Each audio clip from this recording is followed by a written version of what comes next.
beer, it's good for you. Hello and welcome to the video. This is part 5 of my series of videos that look at common mistakes made by homebrewers, all the way through the process from grain to glass. The purpose of this series is to put people on the right track within a number of areas within each video. If you find that you're already on the right track, then I hope you will find it reassuring.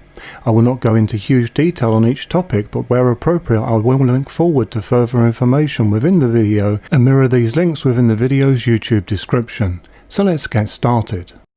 It is fair to say that there is much misunderstanding in regards to mash temperature and its functionality and timing, so let's put one of these right here.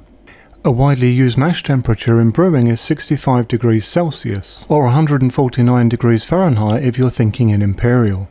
Many homebrewers believe that this is producing a balanced wort, simply because it is right in the middle of the range of normal mash temperatures at between 60 to 70 degrees C or 140 to 158 degrees Fahrenheit. It is widely believed that this will evenly trigger both the alpha and beta enzymes which are responsible for converting the starches in your grain into sugar. The actual reality of this is that the beta enzyme at this common temperature will actually be denatured after just 5 minutes. It is actually the beta enzyme that has the ability to create the largest amount of fermentable sugars of the two enzymes, so it should be understood that it will contribute quite highly even in just 5 minutes. If you are looking for a truly balanced mash profile, then 30-minute steps at 62 and 68 C are much more appropriate. This way you will be spending a longer time with the beta enzyme before denaturing it and enacting the alpha enzyme. For a greater understanding further of mash temperatures, then please refer to my video shown on screen now. Moving on to the next topic, let us now look at the call for the 90-minute boil. If you look at older recipes and perhaps some newer ones made in error, you will note that if they involve Pilsner malt, then a 90-minute boil is asked for. The reason for this was that at one time Pilsner malt was the prime reason that brewers suffered DMS in their end beers. DMS is an effect that produces flavours and aromas of cooked or creamed corn. This effect is created from a chemical which is shortened to SMM and is also known in full as S-methylmethionine. This is an amino acid that is formed during the germination and then kilning of the malt as part of the malting process. At one time these SMM levels were higher within Pilsner malt, but volatile enough that an extended boil would be enough to drive them off. In this day and age, SMM levels in all malt, including Pilsner malt, are at an all-time low, and there is simply no need for an extended boil. However, there are reasons for some beer styles why you would want to extend your boil for longer. A longer boil will darken your wort and increase the malt flavours. It also gives you more economy with your bittering hop. None of these are reasons that are particularly useful though for lager styles. I think it is fair to say that more seasoned brewers are in the good habit of using yeast nutrients to safeguard their brews, but certainly not all. I've heard some say things like, "My past brews have been fine without it." Naturally, this is all a question of choice, but just because your past beer has been fine, that does not mean that it could not have been even finer. It is certainly very possible that yeast nutrient will do just that, and let's face it, there are plenty more things that we do as brewers to assist our yeast that are much more involved than simply adding a powder. Good quality yeast nutrients contain a number of very useful ingredients. This mix provides valuable nitrogen and phosphates which provide health and support. There are also essential amino acids which provide the building blocks for cell growth. There are also a number of vitamins and minerals that really give your yeast a boost. Some of these also assist the yeast in flocculation, which means your yeast will come together faster and drop down quicker and easier, providing a great pathway to a clearer beer. Aside from all this, you should also think of yeast nutrients like an insurance policy. You really never know when you're going to need it, but it is best to have its safety net anyway. Yeast nutrients provide your yeast with another key item that aids in their cell growth that is not found in your wort naturally, and this is the mineral zinc. Good yeast nutrients do not need to be expensive, though I see that some are. When choosing a yeast nutrient, you just need to be sure that it contains zinc, and you will gain the main reassurance that if your yeast is not healthy, which may be simply the state that it arrived to you in, that your nutrients are going to give your yeast the helping hand that it needs. Let's not forget, your yeast is the star of the show after all, because without it, all you really have is hot balanced sugar water.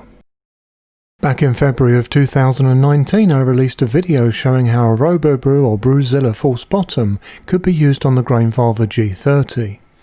This video was made after some months of testing and also hearing from others who have discovered this before I did.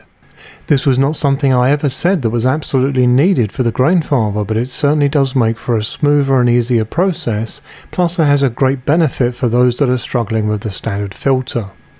Naturally, not everyone had problems with the original filter, but there certainly were enough people at the time that certainly did. Very soon after this first video, worldwide sales of these false bottoms rose very quickly as the word of this spread, and the worldwide kegland stock was soon gone. Naturally, this demand was seen by many, and Chinese factories clearly noticed this, and quickly copies of this false bottom were being churned out to meet demand. I warned people about this in an update video and also gave a video guide for those that still wanted to use the Whirlpool with a false bottom in place. It is sad to say that in many cases the original quality of the product was not the same, and it would seem that these were not even stainless steel in some cases. Naturally, this led to some finding that the false bottom they had bought was not actually doing its job, and problems were faced beyond what they could have faced with a genuine product. I note that in some social media on Facebook since this time until just recently that some feel that this false bottom solution is somehow flawed, and they are advising other Grainfather users to not bother getting one. I've even seen some claim that the false bottom is not suited to the Grainfather for various reasons, and frankly none of them make sense at all. I think it should be plain to most experienced brewers that a false bottom is a very commonly used method of filtering, and that the G30 was somewhat different in that it used a different type of filter. It's also worth pointing out that the G30 parent system, the G70, also uses a false bottom as well as a large percentage of other brewing systems. After all, it's not like this brewing system is from outer space. The G30 is certainly not unique in its main design, and as such there is no logical reason why a false bottom will not work, as quite clearly there are many very similar systems that share this design, and yet mostly they all have false bottoms. For a vast percentage of users, myself included, the false bottom G30 upgrade has been an excellent one. But for those that have had issues, I now wish to dispel some of these myths with some solutions. These solutions in many ways are no different to the solutions I have provided Grainfather users with standard equipment over some years, and are common to false bottom problems you could face on any all-in-one brewing system. Firstly, if you are finding that you are experiencing burning on the bottom plate, then this is a key indicator that small particles en masse are finding their way through the very small holes in the false bottom. These are very likely to be from very fine grain milling. Fix your grain crush to something more suitable, and not only will it remedy this issue, but the potential of stuck mashes and sparges too. I have given this advice to many, and in resolving their grain crush they also resolve the burning. Secondly, if you find that you are getting false temperature readings during mashing, then this is a very easy one to cure. You simply have the false bottom too close to the thermo-oil where your temperature probe is housed.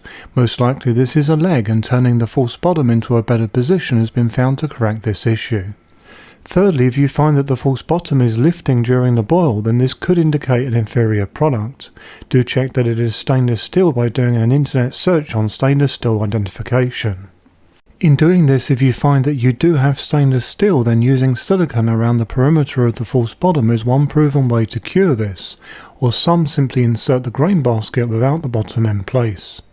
If you are experiencing lifting during the Whirlpool, then please refer to my video shown on screen now for pointers, but also I have to say that since making this video I have actually concluded that a Whirlpool is not so relevant once you have a false bottom in place anyway.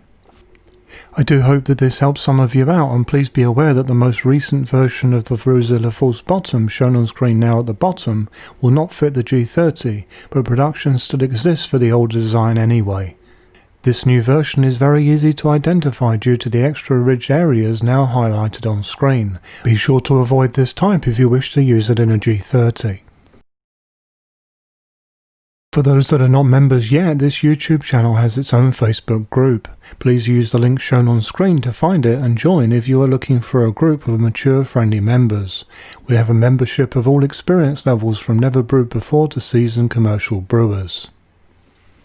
This now brings this video to a close. If you have any questions, then please let me know via YouTube or Facebook. I do hope that you found this video to be useful, interesting and enjoyable. If appropriate, then please like this video on YouTube, and if you've not done so already, then please subscribe. I regularly post new content. Happy brewing!